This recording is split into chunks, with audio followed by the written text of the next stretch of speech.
السلام علیکم ناظرین، مجھے بہت سارے بہن بھائیوں نے سوال پوچھا کہ بھئی آپ نے جو ہے جنات کو قابو کرنے کا طریقہ بتایا، حمزات کو جو ہے قابو کرنے کا طریقہ بتایا، موکلات کو جو ہے قابو کرنے کا طریقہ بتایا، تو کیا فرشتے کو بھی قابو کیا جا سکتا ہے؟ فرشتے کو بھی جو ہے اپنے زیر استعمال لایا جا سکتا ہے؟ ناظرین، آپ نے یہ سوال جو ہے کبھی کسی جگہ سے سنا نہیں ہوگا، پڑھا نہیں ہوگا کہ فرشتے کو جو ہے زیر استعمال لایا جا سکتا ہے، عملیات کے ذریعے جو ہے اس کے اوپر جو ہے دسترس حاصل کی جا سکتی ہے۔ اس کا طریقہ بھی کوئی اتنا مشکل نہیں ہے۔ فرشتوں کی بہت ساری اقسام ہیں، جس کو ہم ملائکہ ارضی کہتے ہیں، ملائکہ سماوی کہتے ہیں، حاملان عرش کہتے ہیں، ملائے اعلیٰ کہتے ہیں۔ فرشتوں کے بہت سارے گروہ ہیں، گروہ جبریل ہے، گروہ میکائیل ہے، گروہ اسرافیل ہے، گروہ عزرائیل ہے۔ بہت سارے فرشتے جو ہیں کائنات کے اندر اللہ تعالیٰ کے حکم کے مطابق کام کرتے ہیں۔ موکلات کے اندر اور فرشتوں کے اندر جو ہے تھوڑا سا ہی فرق ہے۔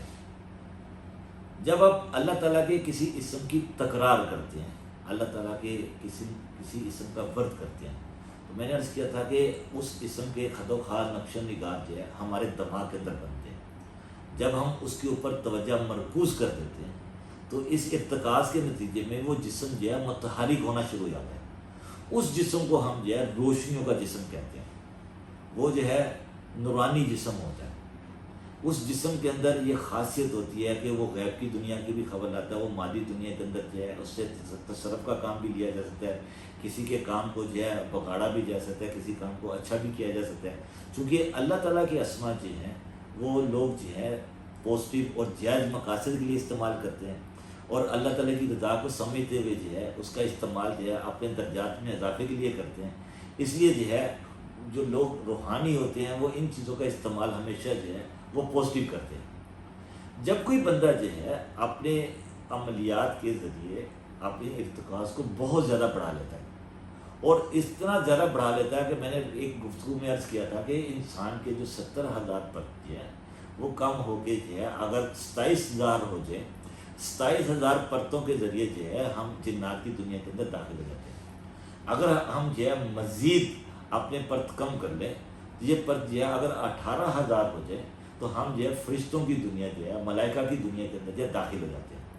تو ملائکہ کی دنیا کے اندر داخل ہونے کے بعد جو ہے یہ سب سے بڑا کام یہ ہوتا ہے کہ آپ ان سے نیگیٹو کام نہیں لے سکتے۔ وہ اللہ تعالیٰ کے حکم کے پابند ہوتے ہیں، اللہ تعالیٰ کے جو ہے احکامات کی جو ہے بجاوری کرتے ہیں۔ اگر آپ ان سے کوئی غلط کام لیتے ہیں تو نہ وہ صرف آپ کو نقصان پہنچے گا، بلکہ جو ہے کائنات کے اندر جو ہے آپ عذاب کا شکار ہو جائیں گے، آپ مصیبتوں کا شکار ہو سکتے ہیں۔ اس لیے جو ہے نیک اولیاء کرام جو ہیں، اولیاء اللہ جو ہیں، اپنے عملیات کے ذریعے جو ہے اپنے جسم مثالی سے یعنی حمزات سے، اپنے موکلات سے، اور جو فرشتے جو ہیں جو ان کے ماتحت ہو جاتے ہیں، نوع انسانی کی خدمت کے لیے استعمال کرتے ہیں۔ عملیات کے ذریعے اللہ تعالیٰ کا ذکر اذکار کرتے ہوئے جو ہے نہ صرف جو ہے آپ فرشتوں کو اپنے حکم کے مطابق چلا سکتے ہیں، بلکہ جو ہے ان سے جائز اور اچھے کام جو ہے وہ بھی لے سکتے ہیں۔ ناظرین، یہ معلومات آپ کے علم میں اضافے کے لیے شیئر کی ہیں۔ آپ کو اس کے متعلق کچھ جاننا ہو تو آپ کا بھائی حاضر ہے۔